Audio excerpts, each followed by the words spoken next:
Hey everyone, this is Jeff Nielsen with Digital Disruption. Joining me today is Steve Brown, an AI futurist who's actually worked with Google DeepMind and Intel in the role of futurist. Steve, thanks for joining me here today. Yeah, pleasure to be here. Nice to meet you. Likewise.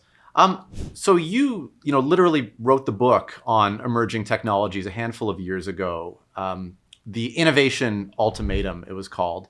And you covered, awesome. Yeah, there it is.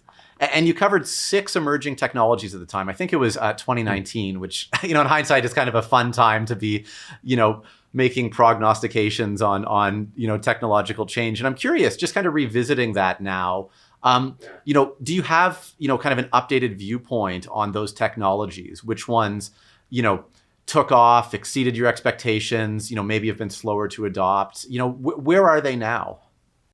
Yeah, I wrote the book in 2019. It dropped February 2020, right before we went into lockdown. Yeah. It's like really amazing timing for a book. It's so the things that came out of that book. So, the AI was the largest chapter in the book. Yeah. I'm glad about that because it turned out, that was probably the most important thing to be talking about. Blockchain, I wrote the book with a 10-year time horizon. Right. So it was designed to be, what's going to happen in the 2020s. And we're halfway through. So I think blockchain is doing what I expected, which is it has some applications in supply chain. But beyond that, yes, crypto is going crazy, but it's just, is it creating business value? No, not yet, which is kind of what I called. The things that I thought would go a bit faster than they have, autonomous vehicles, turns out that's a much knottier problem than any of us expected. And robo-taxis aren't, among us quite yet. But, it's looking like that will be on track. The thing that I leaned into that I'm glad I did, and that has turned out to be the most prescient, was this notion of process orchestration. Thinking about looking at the major business processes inside a company, breaking them down into tasks, and then figuring out which task is best done by a human, which is best done by an AI, which is best done by a robot, which is best done by an AI and a human working very closely together. I've had some version of a slide that shows that in my presentations for, 6 or 7 years now. And now that's the core of what I think every IT person, every line of business person is having to think about. How do you re-engineer your business given the capabilities of AI now and where it's going to be in the very near future? So let's talk about that one for a minute, Steve, because I agree with you. I've heard a lot about process orchestration, and it completely makes sense to me. I'm curious, though, from an adoption standpoint, are you seeing people doing it? Where are most organizations on the curve? Are 80% there or 20% there? And where do we go next? I think it's very early days still. I work with clients in a wide range of industries, and they're all panicked because they're behind. Yeah. They all think they're behind, and no one's really that behind. I think people are starting to have to confront some of the fundamental stuff that they didn't quite have right in their organizations in the first place before they can move forward. So where's my data? Is it well organized? Is it clean? For most companies, the answer is no, it's not. Yeah. It's not quite ready yet. So most companies I work with are in that position, but they are starting to map out their business processes and starting to do experiments. So they're doing proof of concepts, particularly the 2 main areas are sales and customer support. So partnering a human with an agent that helps them to seem smarter on the phone about your products or services you're trying to sell, helps them be better informed about the person they're about to call and what's been happening in their company in the last 6 months, and guides them on maybe what are the right products and services to sell. And just automating away the stuff that salespeople hate, like filling in CRM forms and having to do those follow-up emails. Most of that is now automated by some of these platforms. So those are the areas that I think people are working on first, because they're easiest to do. Right? You just build a RAG database and pull in your ticket information, or you pull in your product information, and off you go. Beyond that, it gets a little bit harder. Well, and sales can be a particularly sexy place to start, because there's this there's this belief that, if we start with sales, like, cha-ching, the money's going to follow here. It's going to drive, revenue. But you talked more about, efficiency. when we talk about sales. Are organizations, are you finding, actually able to use this technology to, improve sales, increase revenues, or is it more of an internal efficiency play at this point? Um, I I haven't seen any numbers that show me that you're actually increasing revenue per person, Yeah, but I suspect that that is what is happening, right. because you're just increasing the efficiency of that person. They probably can make more calls per day if the AI is helping them. So in a lot of these AIs just listen in to a call and then they surface information on the screen for the salesperson to say, hey, there's an objection here. Why don't you pivot your strategy and try selling these? I have to imagine that that is going to give some sort of uplift on the sales process, but I haven't seen numbers yet. Right. Right. So yeah, I guess if you kind of untangle that, it can juice the individual, pieces of the sales equation, and you would hope that would lead to better sales on Right. the other side. Yeah, if you can make more calls in a day, just kick my light there. If you make more calls in a day and you're able to close those calls more effectively, you should be closing more business. Yeah. Yeah. You mentioned blockchain as an area that, it sounds like it's just kind of quietly doing its thing in the background now. It's got its applications, but it's something that, maybe doesn't make the same news cycles as it used to, exempting all the conversation happening now about, the price of crypto. Have we reached, peak blockchain? Is it no longer, an emerging technology, or do you see more kind of adoption and innovation around the corner there? There's still potential in the supply chain, a lot of potential. Right? One of the biggest things that people, whether you're a brand manager, a regulator, a consumer, you want to know where things came from and how they were made. I'm a co-founder of a startup, so small plug for the Provenance Chain Network, trying to figure out how to move from a system of claims where I'm selling you something and I claim that it has these features and this provenance. It was a T-shirt that's not sewn by tiny fingers in a Vietnamese factory. It is Yeah. palm oil that didn't come from a dodgy place. It is leather from hides that were not from cattle where land was cleared in the rainforest, right? You want to be able to move from a system of claims to a system of evidence. And I think blockchain is really good at helping to do that by locking in this evidence. So you can be more confident when you're buying products where they came from. I think that's the biggest and most powerful application. Yeah. The other one is distributed systems, being able to create value in a distributed way. And you're seeing that start to happen with AI, with people being able to run distributed models, basically renting someone else's computer to run models and do training runs. That's an interesting collision between AI and blockchain I'm watching. Yeah. Yeah. It's really interesting to me, the supply chain piece, Steve, and the claims piece. And it's so, I don't know, for me, it's just intellectually interesting that, like, literally any object or consumable in this modern world, I can point at this microphone and it's like, where did any individual piece of this come from? Like, I have no idea, right? Like, I don't know what it's made from. I don't know how it was sourced or what that supply chain looks like.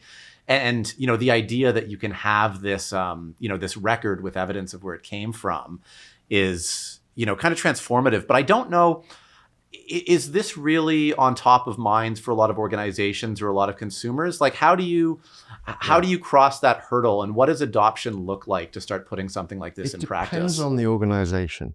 If you are the US Space Force, Yeah. and you're putting $100 million spy satellite into space, Right. you need to know that not a single component came from China. Yeah.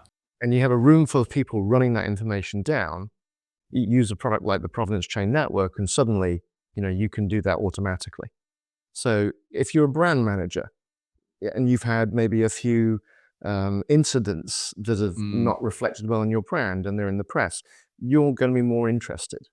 Or you're just a good brand manager, Right. who worries that you're going to be the next person in the press. So those are the sorts of companies that are leaning into this stuff earlier. I think consumers are a little bit further behind. There are plenty of conscious consumers, but there are not enough of them yet, and they're not demanding this stuff enough yet that it's happening, it's being deployed more broadly. I think what may happen is you'll see, the next generation of food safety Yeah. requirements. And they may cause at least the food industry to move in that direction. So they know, when there's some contamination in lettuce, as there seems to be on a regular Yeah. basis, they don't have to take every romaine lettuce off the shelf everywhere in the country. They can trace exactly where it came from and not have to throw all that lettuce away.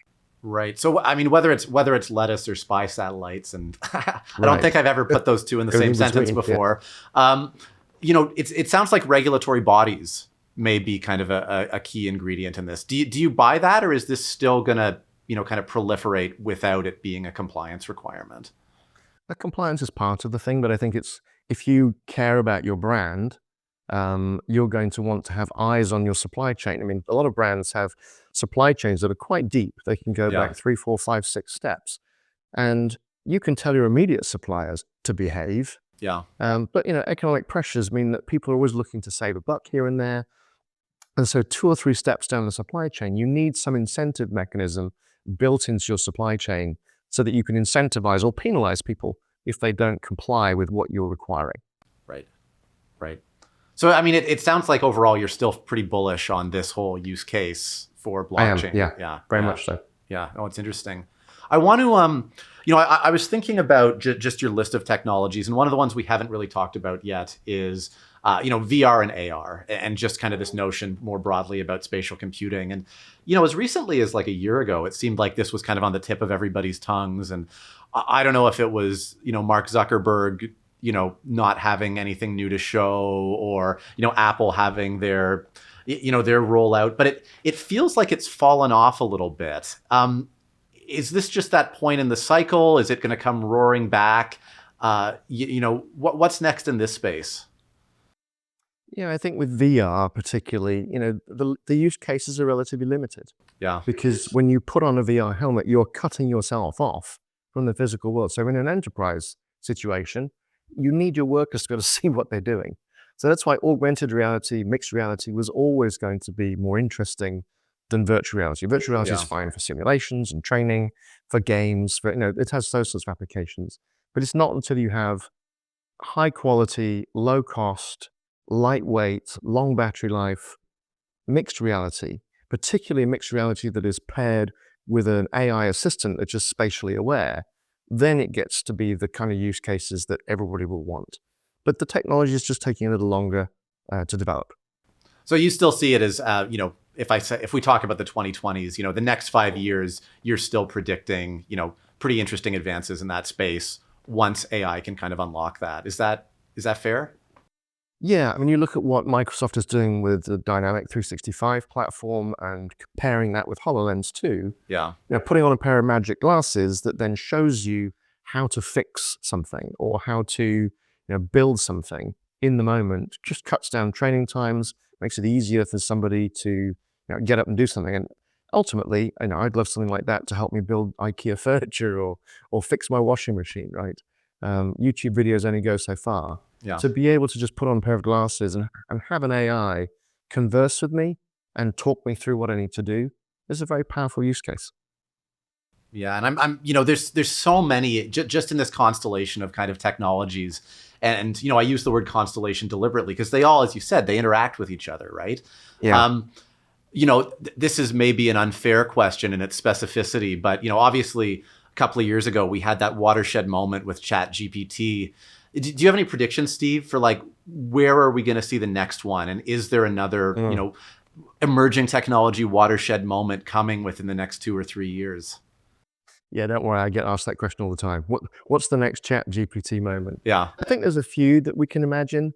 I mean, the first time there's an assistant that you can give quite a complex task to, and it goes away and does it for you, Right. which I think is coming next year.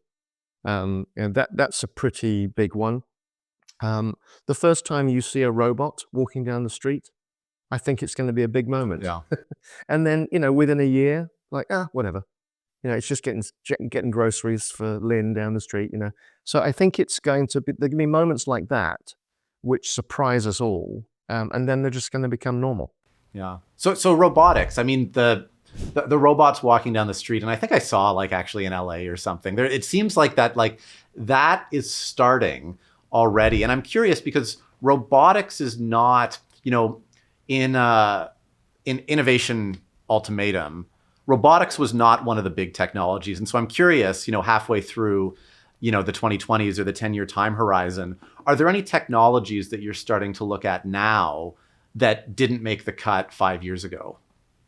Yeah, robotics was in there as autonomous machines, but yeah, I didn't see the speed of development of the humanoid robots.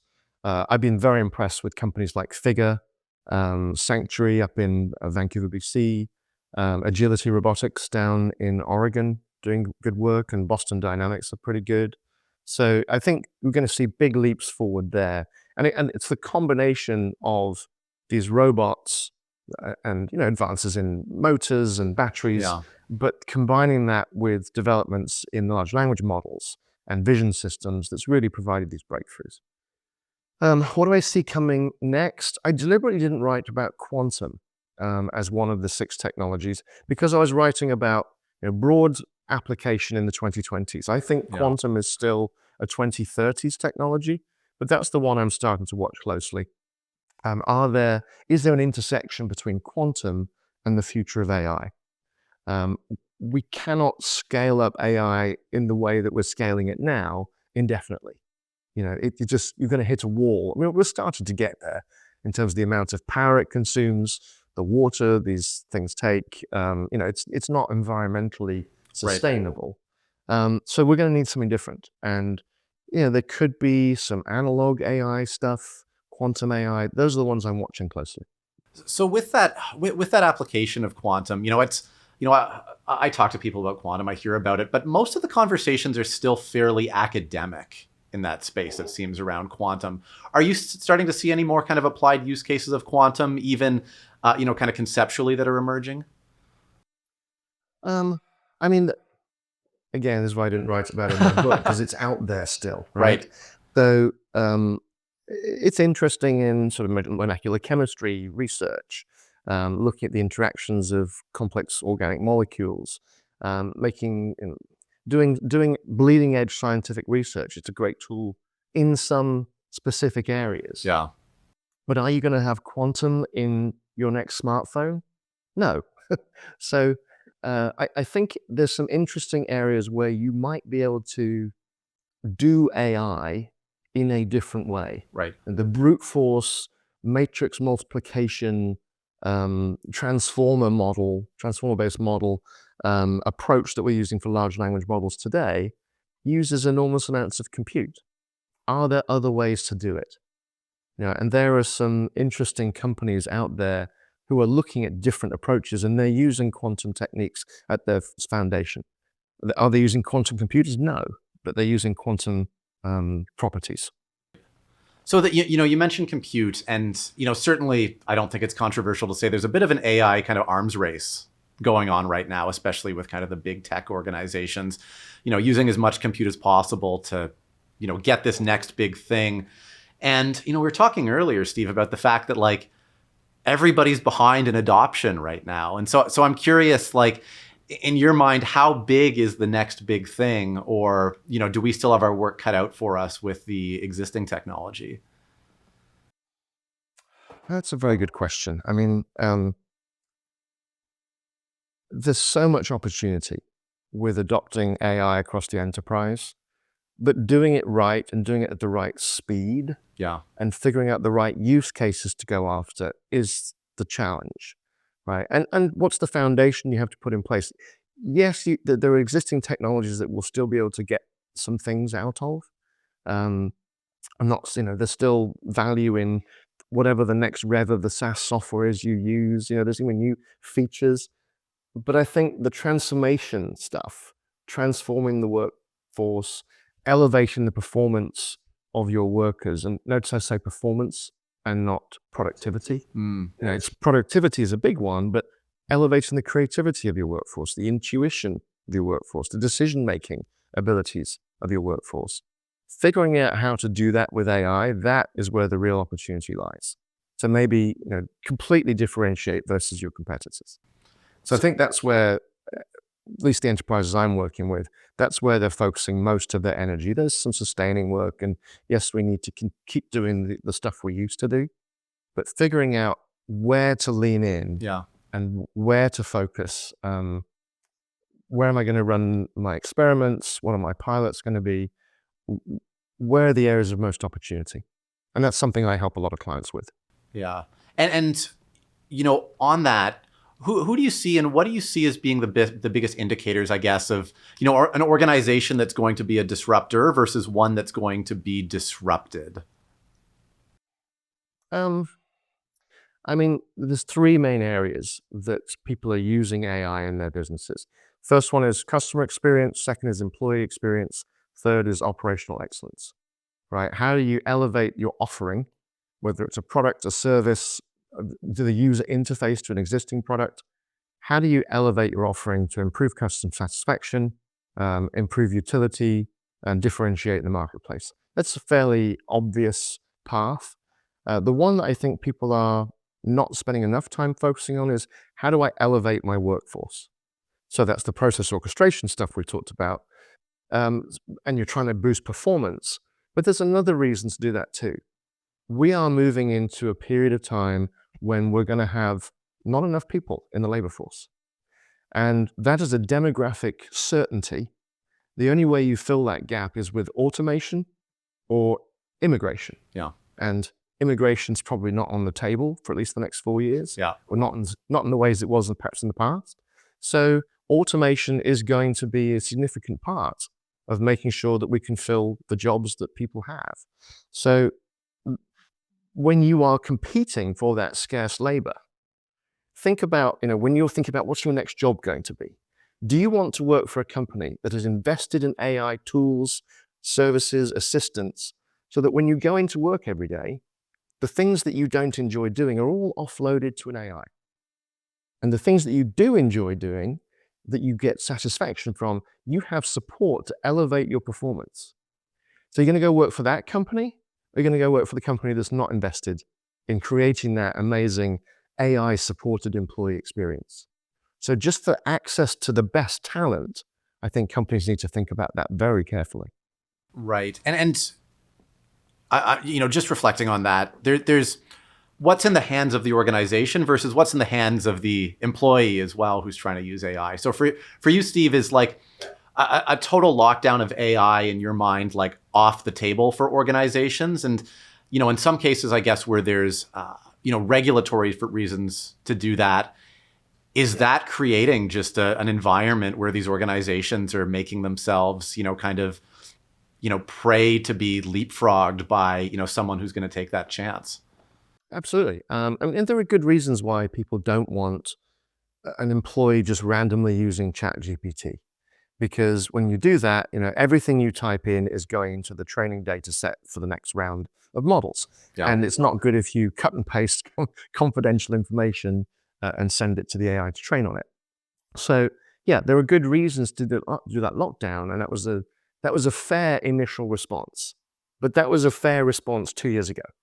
It is not a fair response now. There are plenty of options to be able to expose employees safely to these types of tools without compromising confidentiality. There are ways to interact with Google, with OpenAI, even on an enterprise plan, so that you can keep your data safe, and to use RAG and other techniques so that you can. The average knowledge worker spends 32 days of the year just looking for the information they need to do their jobs. So taking all of the corporate information and safely surfacing it, making it available through a vector database to your employees is going to save a lot of time and help them be more effective. That's an easy thing to do. And companies should all be looking at that. Yeah. And, speaking of easy things to do, I mean, there's clearly a spectrum here from, the low-hanging fruit and some of the like, oh, this is easy to adopt right now, to, I have to imagine that this conversation around like, process orchestration, I mean, this is transformative, but I don't think we'd use the word easy for that one if I had to guess, right? Like that's like fundamentally re-architecting, the organization. And so I'm curious. I know you've been doing some AI workshops with various enterprises. What does that look like? How do you recommend they get started, and what kind of journey do you Yeah. take them on? Yeah, so I get hired by lots of companies to help them figure out what's their AI transformation journey. And it usually starts with me going in and talking to their board or management suite, giving them a briefing on AI, help them understand what are the opportunities that lie ahead, what are the challenges they should know, how do they avoid the pitfalls. Then they bring me back, usually to talk to the next level down. I give them the same kind of spiel. And then they bring me in to do the hard work, which is an AI innovation workshop. I come on site for a couple of days and I use the future casting process to help them ideate future use cases for their organization. So they bring people into a room, we get about 40, 50 people together, work in small teams and ideate potential use cases for the future. And then we map them out in time and figure out which are the ones that are priority and by looking at all of these potential use cases, what are the things that we need to do to get there? Do you have the talent that you need? Do you have the data that you need? Do you need to acquire that data? Is that through a partnership? Is it through M&A? Is it something that you have but you have to clean up? What's the IP that you need to generate? What are the infrastructure requirements? Is it a make versus buy conversation? So I walk them through all of that so that they can start on that journey. And even though might be building a 5-year roadmap or a 3-year roadmap, you know what you're going to do when you go into the office on Monday. How do you start on that journey? So that's probably the most popular workshop I run right now.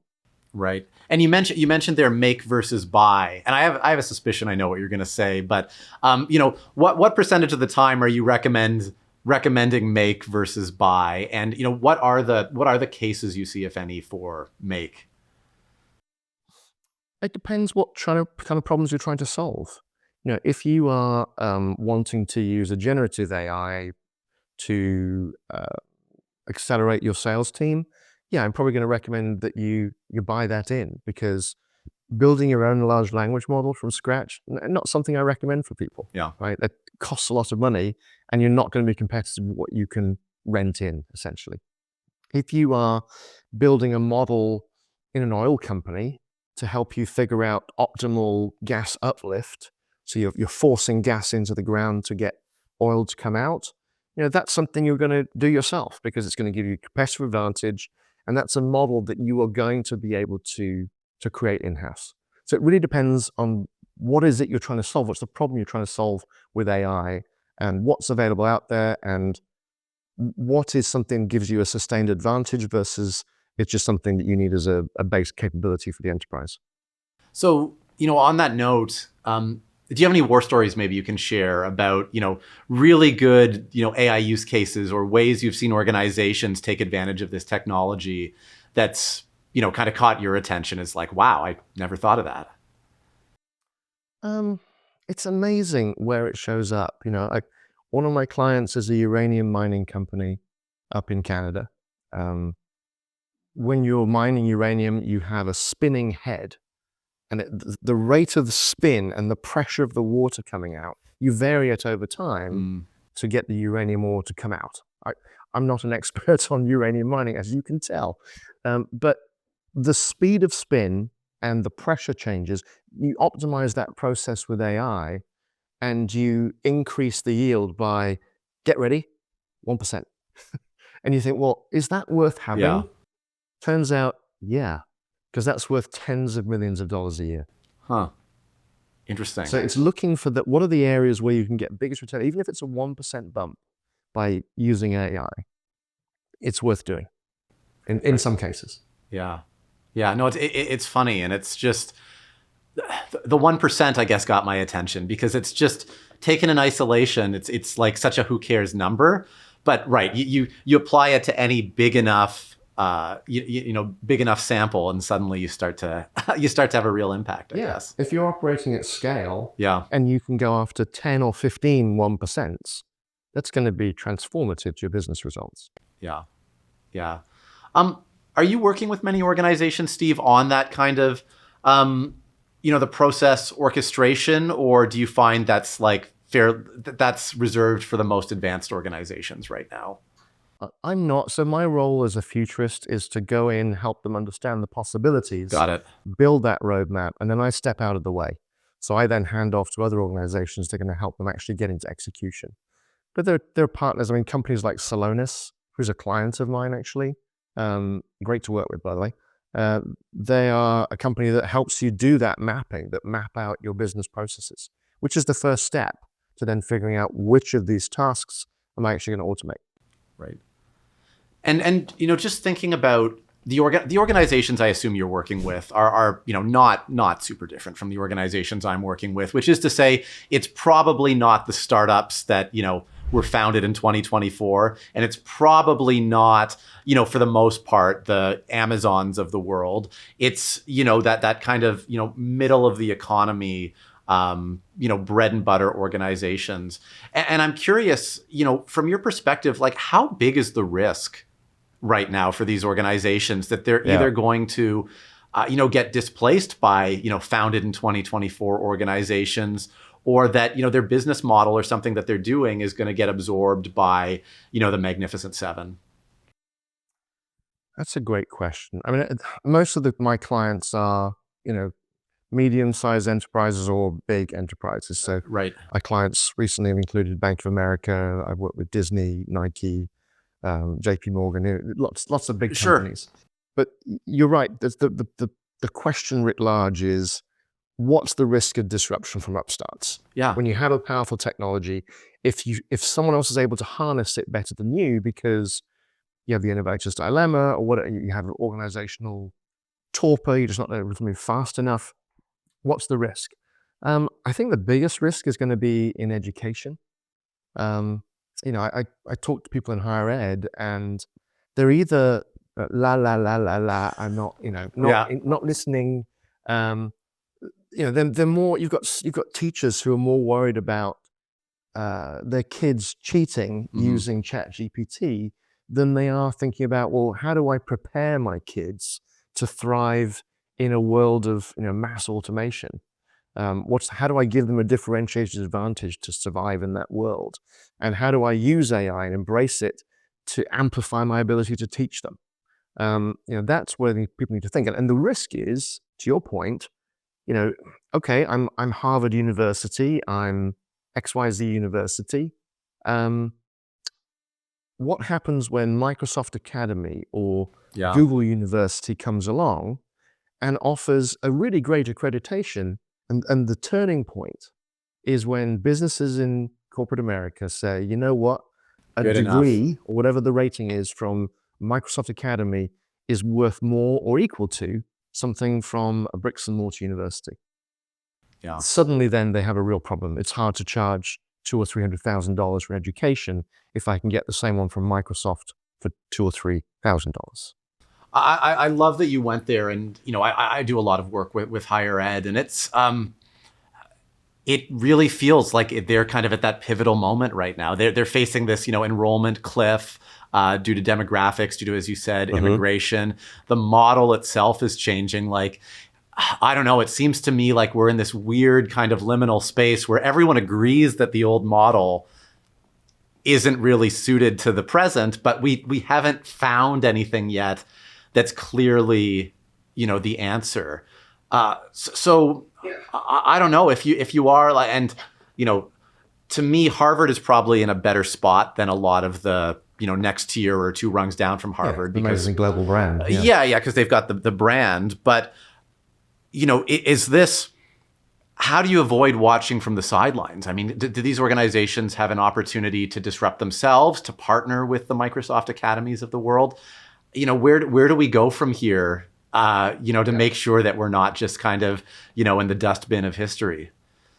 Yeah. So I think there is a huge partnership opportunity, because the benefit of going to university is not just information transfer from, faculty brains to my brain, right? That's a big part of it. I'm learning some of the knowledge and skills that I need to thrive in the workplace in the future. But it's also about learning to be a well-adjusted human, to interact with other people.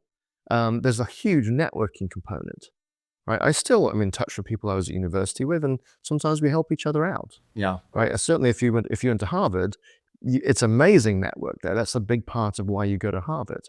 It's not just the brand and the cachet. So I think the opportunity is, how do you have this blended model? And it comes back again to process orchestration, right? What are the things that I can deliver best with an AI tutor that adapts to my style, that is very good at teaching me anything I want to learn, and pair that with the human connection of a tutor, um, you know, being on campus with people who are like me, and we're learning, we're talking about the ideas that we're being exposed to, and building that network for the future. How do you combine those two? So maybe I can do a degree in a year instead of 3, and get the same high quality education, the same networking, and pop out the other side, and at a fraction of the cost. Right. And you've got the gears turning for me right now, Steve, because, I see a few things coming together. And one of them is, I've got a business background, but I'm a self-proclaimed apologist for like a liberal arts education. I've always believed that one of the main benefits to schooling is like it teaches you how to think, if that makes sense, right? Like it's not necessarily about the answers you learn there. It's about asking the right questions. And the gears you got turning in my brain are like, to me, in the age of AI, that's actually more important than ever, right? Like that the answers, like, it happened when we had calculators. Like you don't need to remember how to do long division. And something similar may be happening in AI. So I don't know, where does that kind of take us? And does that become a skill that's more needed in the workforce? Is that something you're seeing? Yeah. Yeah, there was an article, I think it was in The Atlantic, about a year and a half ago, which the headline was, learning to talk to an AI could be the most important skill of the 21st century. They are going to be the tools that we use to help us do all the things that we do in our personal lives, our private life, work lives, learning, constantly growing. AI is going to be a partner for doing that. And the same way we all had to learn, if you're old enough, WordPerfect and Lotus 1-2-3. If you're younger than that, then Word and Excel or the Google Suite. You had to learn how to get the most out of those tools. We have to learn to get the most out of our AIs. And that is going to happen through a process of trial and error and being taught. And yeah, I think we're going to need to teach kids how to get the most out of their AIs. But at the same time, people always ask me, the number one question I get, probably number 2 is the one you asked me about, what's the next ChatGPT moment? The number 1 question is some version of, what do I need to do to become robot proof? Or what do my kids need to do? What do my grandchildren need to do? What should they do in school to make sure that they're robot proof in the future, that they're going to be relevant in the workplace? And I tell them the same answer every time. Double down on your humanity. The things that make you uniquely human, your empathy, your communication skills, your intuition, your creativity. AIs can do some creative things, but humans are better for a while. So figure out what are the things that make you uniquely human, lean into those, because the future is still human. It's just supported by amazing AI. So thinking about I love the optimism that comes with that. And I was going to ask you on balance, like, what is your excitement versus fear, looking out at the next 10 years and maybe more than anything, what it means for, children and grandchildren and, the future of somewhere between humans and the human workforce, I guess. Yeah. We're getting into huge question space now. Guilty. If you ask the question, should I be excited or afraid of AI? The answer is yes. It's both. We need to be cautious about it. It is a very powerful technology. It is an amplifier. So it amplifies good behavior and bad behavior. So we could live in a world of, huge misinformation and disinformation, created and pumped out from AI factories at scale. At the same time, there's a good chance that somebody listening to this podcast will have their life saved by an AI. a drug that was developed or co-developed by an AI is going to save someone's life. If not you, then your kids. So, it's good and bad. My biggest worry, I'm a future boy, right? So when I play things out, I don't know how long it will take, but AI is probably going to get good enough that it can do most jobs. Most economic activity will be done by machines, freeing us up to do something else. And I'm not sure that we all know what to do with ourselves. And let's say we can fix the economic side of things and make sure that people have what they need to live. If we live in a world of abundance fueled by AI, because the cost of goods mostly is about labor. So if you crash the cost of labor, then the cost of goods comes down. You live in a world of abundance, everybody can afford what they need. So you figure out some sort of economic distribution model, then what? What are we going to do with ourselves? And so I think we all have to start asking and answering questions to prepare ourselves for whenever that comes. And maybe it's a generation from now, maybe it's 2 generations from now, maybe it's never, maybe it's 15 years from now, I don't know. But when it comes, we have to know, who are we? What's important to us? And what makes us happy? And it's never too late, never too early to start thinking about the answers to those questions now. We all found out during COVID when, the universe sent us back to our bedrooms to think about what we'd done for a few months. Yeah. People turned to alcohol and drugs and they were miserable. When that happens and you're told you don't need to work for the rest of your life, what are you going to do? Yeah.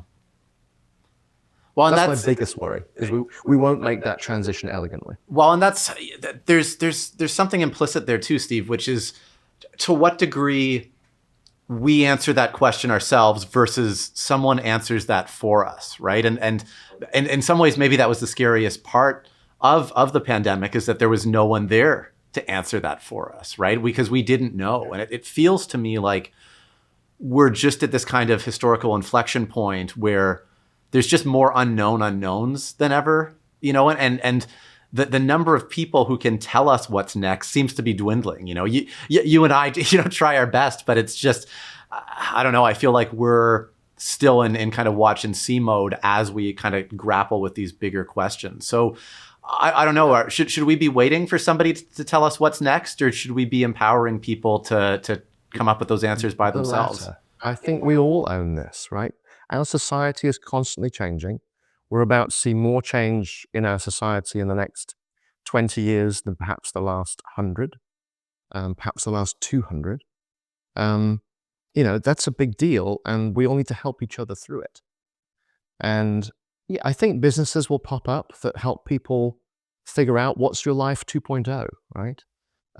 There'll be people to help with that. But I'm encouraged by the fact that, yes, some people turned to alcohol and drugs and didn't do so well and came out of COVID depressed.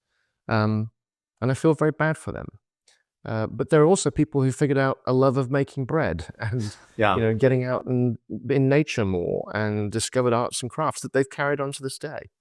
And so I think that little glimpse, that 2 or 3 months where we were all in lockdown, was a test. And some didn't do so well in it, and some did. So we need to help people who didn't do so well in that, as this becomes something we face on a grand scale, help them make that transition. Yeah. And with that transition, do you see AI as a risk to people finding meaning? And what I mean by that is, there's this kind of talking point going around now that AI was meant to do all the administrative stuff so that people could do all the creative stuff. And lo and behold, suddenly AI is writing songs and it's creating paintings, and, it's people who are left, doing the dishes, which AI can't do. Does that have merit? Or do you see that as just kind of, I don't know, an easy talking point that won't bear itself out in the long term? I mean, it's a fair critique of AI today. But at the same time, people who don't have the ability to draw amazing images, but they have an idea in their head that they can't realize, and they've been impotent up to this point. Or people who want to write a song and they know what they want, but they can't sing, they don't play an instrument. Now they have access to that. AI is going to help them realize those dreams. So I think in some ways it is unleashing people's creativity. they're just using these tools to create the output rather than picking up a guitar or, and some people will argue, well, if you don't have calluses on your fingers, you're not a musician, you're not creating music. Well, there's some truth in that, but not everybody wants to take that path. And I suspect that we will have, people will want artisanal things that were made by humans. Yeah. It doesn't mean there won't be a marketplace for things that were made by machines guided by humans. So I think you'll see both. There's a Right. place for all of it, I think. Yeah, it just becomes kind of a two-speed, economy, or a two-tier. There's the, are you willing to pay the premium for, Right. the bread made by human hands, or whatever use case you want to use. One of the other potentials I see here is, when we look at what AI is able to unleash for people, there's the creative side that we discussed, but there's also the productivity side. And there's also the ability, in my mind, of if people want to start their own enterprise, their own company, the ability to do that now seems like it's an order of magnitude easier than it was 10 years ago. And it seems like, to your point, Steve, it's only getting easier. Is this the direction we're going in? And, is that something that, enterprises of, 50 or 100,000 people should be worried about if suddenly, any individual can run their own organization and play in their space? Yeah. I mean, it's empowering of change. Jensen Huang, he's running the most valuable enterprise on the planet right now. And he famously was asked a couple months ago, what's your plan for the future of NVIDIA? And he said, well, we've got about 32,000 employees now. We're planning to head to maybe 50,000 human employees supported by 100 million agents. Wow. And that tells you what the workforce of the future is going to be. It's going to be humans, digital employees, and robots working side by side. And people have thrown around the idea of, when are we going to see the first unicorn, first billion-dollar enterprise with one employee? It's possible. I think it's more likely you'll see a group of a few, basically a C-suite supported by agents. But yeah, it's going to unleash an enormous amount of opportunity and creativity. And that's a good thing. But yeah, if you're a big enterprise that's kind of stuck in the past, the average life of a company is 40 years? So maybe it's your time, which means you need to start thinking now about how are you going to scale your operations using digital employees. Right. Employees who work for electrons, not dollars and cents. Right. And just on the point there that you mentioned about, maybe it's a C-suite and then, down from there it's AI. Mm-hmm. I was going to use the word risk. I don't want to use the word risk. Do you see us moving toward a world where there's AI C-suite, where we get to an AI CEO, or is that too fanciful? I don't think it's too fanciful. It's not going to happen right away. It starts off where, as these digital agents start to come on the scene, and OpenAI is rumored to launch their operator agent in January of 2025. So that's when we'll start to see this happen. We'll move quickly into a world of 100 billion software agents, which means that every one of us will be a manager. We will all manage, really smart interns that we can have. They act like remote employees. But the question is, when do we then start to be managed by an AI? In some circumstances, an AI may be more capable as a manager. Will they move to CEO level? Once we get to AGI or ASI, maybe all bets are off. And yes, we will have an AI that is going to do a better job than a human. But will we accept that is the real question. Yeah. And I'm glad you brought up AGI, because that's another question I'm sure you get fairly regularly is AGI something we're going to see in the next 5 years? And for a lot of the conversation we've had today, Steve, do we need AGI to get to these places, or is it, just one, potential, one potential innovation? Yeah, I don't know if you need AGI to get to these places. What you need is a highly accurate AI. The accuracy of AI is not there with hallucinations. There are some techniques you can do to improve that. The reasoning capabilities you see in models like O1, O1 Pro particularly, using RAG so that you're operating off, a source of ground truth, help a lot. But reasoning and RAG stuff only get you so far. It needs to be more accurate than it is today, so it's reliable. Once you get to that level, these AIs are already operating at sort of PhD level. A digital PhD employee that I can hire for 50 cents an hour because I'm just paying for electrons, yeah, that's interesting. I don't think it needs to be AGI to do that. When does AGI happen? Sort of implicit in your question. The smart people I speak to in the industry, the range I get is from next year to never, and it's kind of somewhere in between. Nice and those two. precise. Yeah, but the smart people that I'm hearing 2028, 2029. Ray Kurzweil, bless him, has been saying 2029 for 40 years. Yeah, it would be kind of nice if he was right. Yeah, interesting. What are you seeing people get wrong about conventional wisdom around AI right now?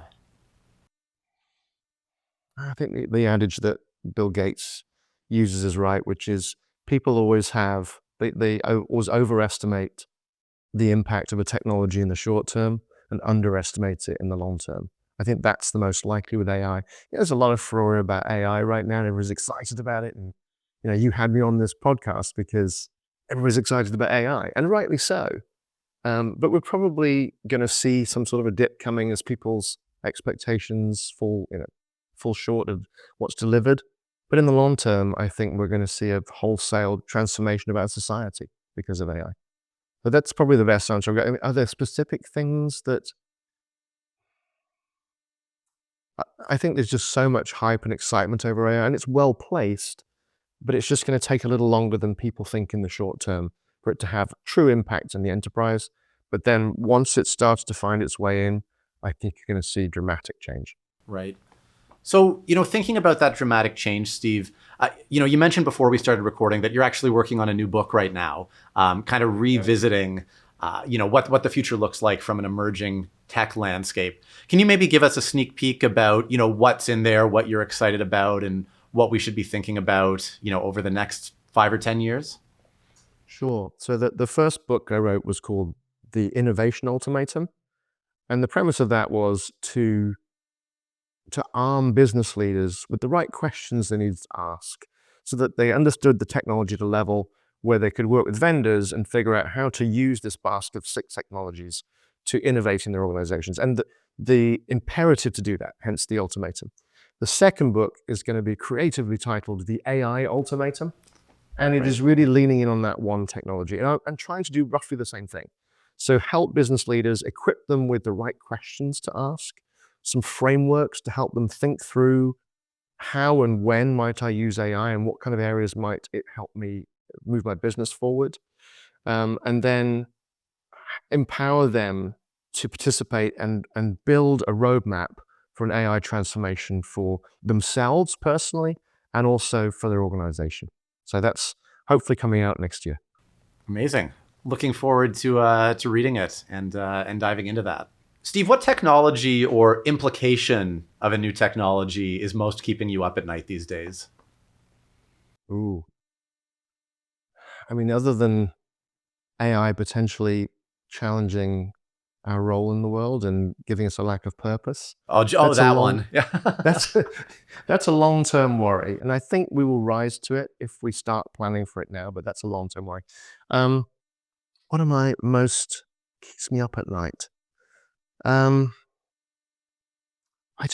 worry that we're not ready for the speed of change that's coming. It's going to come at us so quickly. And I think we've already seen over the last 2 years just how quickly the AI roadmap is moving forward in terms of its capabilities. It should prepare us somewhat for the speed that things are going to run. But once this starts to bite and it starts to be deployed broadly in enterprises, and that has implications for the workforce, I'm not sure that as a society we're ready to handle that speed of change. So that's my biggest worry.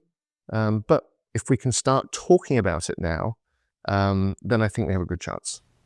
Right. So how we make sure that it doesn't just happen to us, which is like the risk right now that we're just Right. Yeah. Yeah, I did a TED talk in, I don't know, 2012 or something. I think I still had a bit of hair then. And the title of my talk was Why Machines Must Make Us Better Humans. I think we need to have that mindset of, rather than figuring out how to use machines to automate away talent, how do we use it to amplify and elevate human talent? And I think that makes more economic sense in the long term. But it also is it's going to enable us to be all much happier in what we do. It's not all just about a bottom line and making short-term profits. So that's I hope that people will figure that out. Yeah. It's a lot to unpack, and yeah, it's going to be really interesting to see where the next few years go. Yeah, I mean, buckle up. 2025 is going to be an exciting year. Yeah. And I think 2026 beyond that. Absolutely. Steve, do you want to do just grab a soundbite of doing a quick plug for your website? Sure. So easiest way to find me is at my website, stevebrown.ai. I do a range of different keynotes for public audiences, for C-suite and everything in between. I do AI innovation workshops to help people figure out use cases of the future for AI.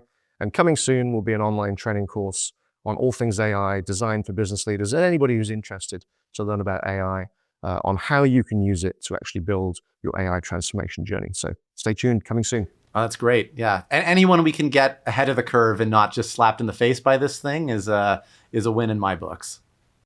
Yeah, make the future happen because of you, not have the future happen to you. There you go. Steve, thanks so much for joining today. I really appreciate it. And really, really insightful conversation. Yeah, really enjoyed talking with you. Thanks for the great questions. Amazing. Thank you.